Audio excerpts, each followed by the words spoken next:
Muito feliz de estar aqui hoje com você, você que nos assiste, você que está aqui nesse evento maravilhoso que é a comunicação da Palavra de Deus. E quero te dar boas-vindas, porque esse vai ser um momento incrível aqui da nossa igreja, Toque do Céu Church. E nós estamos aqui exatamente para poder abençoar a sua vida, para que a sua vida seja melhor, para que a sua vida seja mais cheia de Deus e para que você possa desfrutar de tudo aquilo que Deus tem para você. Então, nessas próximas quartas-feiras, nós estamos com uma série, e essa série se chama Se Eu Fosse Você. Então, eu vou começar aqui dizendo algo para ti. Se eu fosse você, eu não perderia essa série, nenhum capítulo, porque está simplesmente demais. Então, cada quarta-feira é uma série, é um momento, um título diferente, com pessoas diferentes, mas todas conectadas com a mesma visão, a visão de trazer um pouco mais de Deus para a sua vida e para a sua história.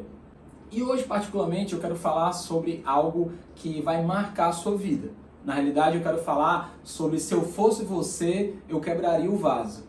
Exatamente. Você talvez até riu agora, mas esse quebrar o vaso, ele tem um significado muito grande quando nós falamos sobre o relacionamento de um homem que é imperfeito, de um homem que precisa de ajuda, para com um Deus que é santo, poderoso e inigualável. E existiu sim um fato na Bíblia, tá? Que aí eu te peço para você acompanhar em Marcos, capítulo 14, do versículo 3 ao 9, que conta sobre uma mulher que simplesmente ela quebrou um vaso. E esse vaso ele tem um significado muito grande na cultura judaica da sua época e traz muitos ensinamentos para nós aqui hoje. Então, fica atento, eu vou estar lendo agora o texto e vamos estar discutindo um pouquinho para que a gente possa compreender aquilo que Deus quer falar e quer falar ao nosso coração, amém? Então, Marcos 14, 3 diz assim: estando Jesus em Betânia, reclinado à mesa na casa de certo homem conhecido como Simão, o leproso. Achegou-se dele uma mulher portando um vaso de alabastro, contendo valioso perfume. Feito de quê? De nardo puro. E quebrou esse vaso de alabastro e derramou todo esse bálsamo, todo esse perfume sobre a cabeça de Jesus. Diante disso, todos ali presentes indignaram-se e criticavam e falavam entre si: para que este desperdício de tão valioso perfume? Um bálsamo como este poderia ser vendido por 300 denários e o dinheiro ser doado aos pobres. E acabavam por censurar aquela mulher severamente. Deixem-a em paz, Jesus disse. Porque causais problemas a esta mulher? Ela realizou uma boa ação para comigo. Quanto aos pobres, vocês sempre terão ao vosso lado, e vocês poderão ajudar todas as vezes que desejardes. Todavia, a mim, nem sempre vocês me terão. A mulher fez tudo o que estava ao seu alcance. Derramou o bálsamo sobre mim, antecipando a preparação do meu corpo para o sepultamento. Com toda certeza, eu vos asseguro, onde quer que o evangelho for pregado por todo o mundo, será também proclamado a obra que esta mulher realizou, e isso para que ela seja sempre lembrada. Eu acho interessante porque esse acontecimento ele surgiu, né? E ele teve como tempo, o tempo que ele aconteceu foi exatamente próximo da Páscoa. E a Páscoa, ela sempre traz o quê? A ideia do sacrifício de Jesus, né? Ele pagou o preço pelo meu pecado e o seu pecado durante a Páscoa. Mas aqui a gente vai estar falando um pouquinho sobre o que significa quebrar o vaso. Por que eu digo para você hoje, se eu fosse você, eu quebraria o vaso? Primeiro a gente precisa entender a significância desse vaso para aquela época. Primeiro é que aquele vaso, ele não era feito de qualquer coisa. Ele tinha um material que era preciosíssimo, inestimável. Tanto o vaso, provavelmente si, como aquilo que era contido dentro dele. Aquele perfume, aquele bálsamo, ou seja, aquele frasco ele era lacrado, ou seja, não tinha como abrir ele de forma alguma, e o gargalo dele era longo. E dentro dele existia esse conteúdo maravilhoso e muito perfumado que as escrituras falam que após ela derramar sobre a cabeça de Jesus, logo toda a sala se encheu do perfume e todos sentiram aquele cheiro. Então, para você ter uma ideia, aquela mulher, ela quebra algo que valia 300 denários, ou seja, valia muito dinheiro para aquela época, valia muito dinheiro para aquele povo. E quando ela quebra aquele vaso, uma característica bem comum era que ao quebrar o gargalo do vaso, ele não poderia ser fechado novamente, ou seja, após aberto, teria que ser utilizado tudo, até a última gota. E é interessante quando se fala até a última gota, porque Jesus, ele também derramou todo o seu conteúdo, todo o seu sangue ali na cruz do Calvário, até a última gota. O bem mais precioso, o vaso mais precioso, presente que aquela mulher deu a Jesus, mas Jesus sendo o presente que Deus deu a gente. Então, quando nós falamos sobre se eu fosse você, eu quebraria o vaso, ele tem uma significância de trazer aquilo que realmente é importante das nossas vidas e aquilo que muda a nossa história com o relacionamento com Jesus. E a primeira pergunta que eu faço para você hoje aqui é isso. O que é que realmente hoje você pode considerar como o vaso de alabastro da sua vida? O que é que realmente hoje pode significar uma interrupção entre aquilo que você pode fazer para Deus e aquilo que você pode ser para Deus? Porque aquela mulher ela poderia ter falado, poxa, eu economizei tanto dinheiro, eu economizei tanto tempo, eu fiz tanta coisa para poder ter esses 300 denários em forma de perfume, e ali ser como se fosse um banco, como se fosse uma reserva. Onde ela fosse, ela poderia levar aquele perfume, e aonde ela fosse, ela venderia e ganharia o retorno dela. Mas aquilo não foi obstáculo para ela. Aquilo não foi impedimento para que ela pudesse dizer assim, Senhor, usa-me a mim, eis-me aqui. Eu acho interessante porque aquele momento, Simão, quando trouxe aqueles convidados, o cenário era o seguinte, bem provavelmente eles estavam deitados ali pelo chão, havia uma mesa em U, geralmente as pessoas que se deitavam viradas para a mesa, elas ficavam com os pés virados para a parede, né? Ficavam de bruços, com uma mão, com um braço eles se apoiavam para se manter erguidos e com a outra mão eles pegavam os alimentos. Então esse era o cenário que eles se encontravam naquele momento, naquela época, naquela situação antes da Páscoa. E aí surge uma mulher que não era convidada. A mulher, ela não era convidada para estar naquele momento, principalmente naquela cultura, a não ser que fosse para servir aquele povo. Mas aquela mulher, ela não se intimida, mas ela quebra algo que era teoricamente e circunstancialmente e culturalmente aceito, e ela diz assim, eu preciso ir em direção àquele que é o autor da minha vida. Eu preciso declarar o amor que eu tenho a Jesus. Eu preciso sim quebrar esse vaso de alabastro, ungir os pés de Jesus, enxugar, provavelmente, aí eu não posso te dizer, mas provavelmente aquela mulher iniciou derramando o óleo ali, o bálsamo nos pés de Jesus e terminou na cabeça dele. E aquele ato, Jesus fala que ela antecipava, né, uma postura que todas as outras pessoas deviam entender, que era preparando o corpo dele para aquilo que ele viria fazer. É interessante perceber aqui que não somente a mulher que derramou o conteúdo do vaso alabastro, ela fez uma antecipação do que viria a acontecer, mas ela fez algo que o anfitrião da casa não fez. Geralmente, naquela época, sabe o que acontecia? As pessoas que recebiam convidados, que chamavam seus convidados, provavelmente elas vinham de desertos, provavelmente elas vinham de lugares distantes. Então elas vinham, né, de muito vento, vinham de areia, vinham de pisar na terra, de pés sujos. E a primeira coisa que era feito era o quê? Era oferecer água para os seus pés, para que eles lavassem e refrescassem os seus pés. Posteriormente, eles eram acomodados, recebidos, e geralmente o anfitrião da casa recebia o convidado com um ósculo, né? Com um beijo santo, né? Um beijo que era comum naquela época, as pessoas se cumprimentarem, né? E isso foi algo que a mulher ela fez exatamente no lugar do anfitrião, dando o seu melhor. A minha grande questão hoje aqui, trazer para você, é perguntar mais uma vez: o que você pode fazer além do que você tem feito por Jesus? O que você pode abdicar por Jesus? Porque às vezes nós na vida somos presos por tantas coisas. Somos presos pela cultura, somos presos por dinheiro, somos presos por funções, somos presos por títulos, somos presos por vaidade, somos presos por egocentrismo, somos presos por tipo de relações adoecidas, somos presos e presos e presos. E acabamos de não oferecer o nosso melhor para Jesus. Quantas vezes nós podemos nos deparar que nós não fizemos coisas tão boas para pessoas que estavam tão próximas da gente? Porque ou nós ficamos contando que, não vou fazer isso porque vai me custar isso. Eu não vou dar isso porque senão eu vou deixar de ter aquilo. E por muitas vezes nós não nos lembramos que quando nós fazemos aos pequeninos, nós fazemos a Jesus. Por isso, se eu fosse você, eu não deixaria de quebrar o vaso. Porque quando nós quebramos o vaso, em outras palavras, quando nós tiramos da nossa frente todos os limitadores, tudo aquilo que nos impede, tudo aquilo que nos rouba a oportunidade de adorar a Jesus, de buscar a Jesus, de nos entregar a Ele.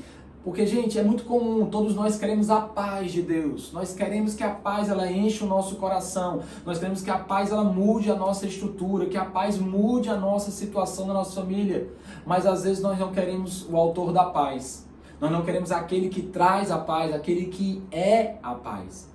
E Maria, ela simplesmente nessa atitude, ela demonstrou um grande sentimento por Jesus. Ou seja, ao quebrar o vaso, você simplesmente não está realizando uma atitude isolada, mas você está demonstrando o seu amor por Deus. Você está demonstrando a sua vida por Deus. Você está demonstrando que existe uma inclinação sua. Aquela mulher, quando chegou a Jesus, ela não jogou o vaso assim por cima, não. Ela se declinou ali, talvez de joelhos aos pés, porque até enxugar os pés de Jesus, ela enxugou e ainda foi com seus cabelos. Ou seja, ela não poupou esforço. Ela não poupou esforços. Ela simplesmente se entregou. Ela se deu. Ela vivenciou estar na presença de Deus.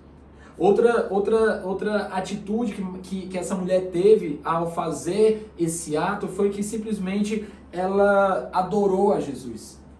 E adorar, ela tem um simbolismo muito grande. Eu gosto muito de trazer isso, da palavra grega proskuneo, significa beijar a face, ou significa se curvar, adorar a Deus, ou seja, reconhecer o senhorio de Deus.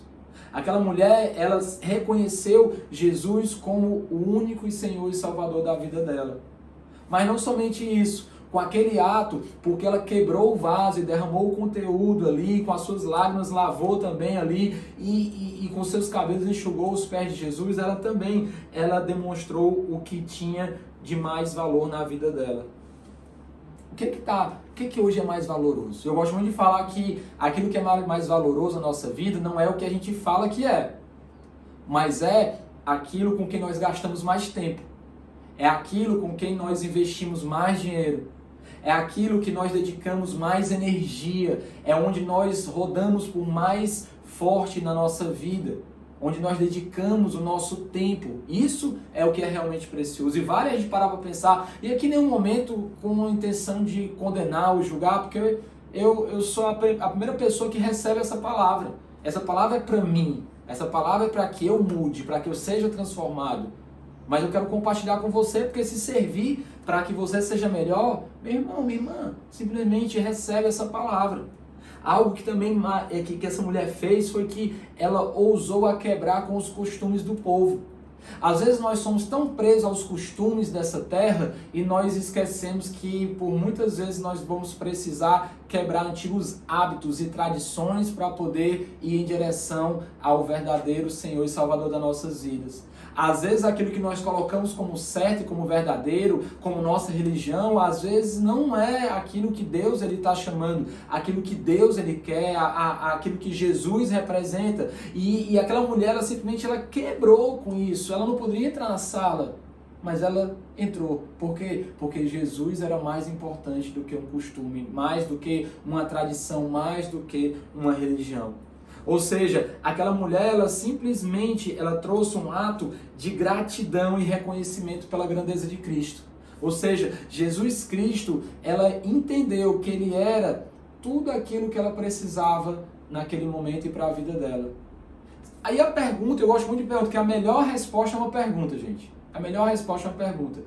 Será que hoje nós temos consciência da importância de Jesus? Será que hoje nós somos gratos por tudo aquilo que Deus já fez, ou nós somos aquelas pessoas que estão sempre murmurando, sempre reclamando, sempre dizendo, sempre olhando o lado negativo das coisas, sempre desse jeito, ou nós somos aquelas pessoas que vê o lado bom, que vê as coisas que Deus já fez acontecer, que já entende que Deus tem o seu tempo, tem o seu propósito, tem o seu jeito, que muitas vezes é diferente do nosso, e nós somos gratos por tudo aquilo que nós temos? Aprende isso. Olha só, olha como é legal isso. Você traga a minha vida sempre. Seja grato por tudo aquilo que você tem, seja grato por aquilo que você não tem, seja grato por tudo aquilo que você terá, e seja grato por tudo aquilo que você nunca terá. Sendo grato dessa forma, você vai abranger todas as áreas da sua vida. E ter um coração grato significa ter o quê? Espiritualidade em perfeitas condições. Mas por último, né, ao ato de simplesmente ungir a cabeça de Jesus, ela estava exaltando Jesus. Naquela época existia um costume de que os reis, eles eram ungidos. Eles eram ungidos em sua cabeça. E naquele momento, ela estava falando, olha, eu reconheço em ti uma deidade. Eu reconheço em ti algo sobrenatural. Em ti, e não em qualquer pessoa eu faço isso, mas faço para ti. E aí eu encerro esse momento dizendo, sabe o quê? O que é que você pode fazer só por Jesus? Só para Jesus. Somente em Jesus. Quais são as atitudes que você pode tomar hoje na sua vida que vão realmente conectar você a Deus, que vão conectar você ao que a palavra de Deus diz? Para pensar por alguns segundos nesse momento. Reflete agora. Imagina toda a tua linha, trajetória de vida e percebe que hoje, nesse momento aqui, agora, nesse momento, você tem um poder dado por Deus que se chama livre-arbítrio, de escolher não mais abdicar Deus, mas você pode escolher abdicar para Deus, se separar para Deus, ser exclusivo para Deus e dizer assim, Senhor, toma minha vida, toma tudo o que eu tenho. Porque, queria te falar uma coisa para ti, não existe nada melhor do que você entregar a sua vida a Jesus. Ele já foi o próprio vaso de alabastro sendo quebrado, sendo derramado em uma terra árida, para mostrar que até terrenos áridos, com a presença de Deus, com o sangue de Jesus, podem se tornar campos floridos. Por isso eu quero te convidar para hoje, que está me ouvindo, a você tomar essa decisão na sua vida, a você simplesmente escolher a melhor parte. Escolhe a melhor parte, escolhe encontrar com Deus, escolhe viver com Deus, escolhe caminhar com Jesus. E para isso, a palavra de Deus fala que se nós fizermos uma oração simples, mas poderosa, profunda, de coração, a palavra de Deus nos garante que nós somos salvos. Se confessares com a tua boca, se creres com o teu coração que Jesus Cristo é o Senhor, tu serás salvo. E esse é o maior, posso te falar, é a maior quebra de vasos de alabastro que pode existir. É quando nós entregamos a nossa vida a Jesus. É tudo isso que essa mulher fez, tudo isso que simbolizou, mas muito mais. Nós entregamos a nossa própria essência. Por isso eu queria que você fechasse seus olhos onde você está, você que está nos assistindo aí agora. Sabe, eu queria que você fechasse seus olhos, se esquecesse de tudo e repetisse essa oração comigo, que diz assim: Jesus Cristo, eu hoje entrego a minha vida em tuas mãos. Confesso que sou pecador e preciso de ti. Entra na minha vida, muda a minha história, faz de mim a tua casa, porque tu és meu único Senhor e Salvador. Em nome de Jesus Cristo, amém, amém, amém. E se você fez essa oração de coração, pode ter certeza que o Espírito Santo de Deus, ele entrou na sua vida. Talvez você fez essa oração e você já tinha feito, mas estava afastado de Deus. Você com certeza foi renovado hoje. E Jorge, quais são os próximos passos? O próximo passo simplesmente é você se conectar mais e mais com Deus. através da leitura da palavra, através de um hábito de oração, através de se conectar com a igreja. E aí, se você mora aqui em Fortaleza, eu quero te convidar a você fazer uma visita pra gente. O Toque do Céu Church tem um objetivo muito claro de vida, um objetivo, um propósito, te ajudar a ser espiritual através do ensino da palavra, desenvolvendo as tuas emoções e vivendo o evangelismo. Porque nós acreditamos, sim, que toda pessoa aqui na igreja, ela precisa ser semelhante a Cristo. Não por forçação de barra, mas simplesmente por almejar algo melhor. E para isso, nós queremos ser essa igreja que ajuda você a se aprofundar no conhecimento de Cristo, em um relacionamento íntimo e verdadeiro. Então, coloca os teus comentários aqui embaixo, vai escrevendo, se você quer contato conosco com a igreja, se você realmente quer oração, se você fez essa oração pela primeira vez, tá? Diz aí, ó, eu fiz a oração agora e aceitei Jesus na minha vida, nós queremos te abençoar, tá ok? Então, Deus abençoe, que você possa ter um resto aí de semana abençoada e que você fique atento, porque se eu fosse você, eu quebraria o vaso, mas ainda existe mais 3 temáticas para ti. Te aguardo no domingo e nas próximas quartas. Deus abençoe sua vida.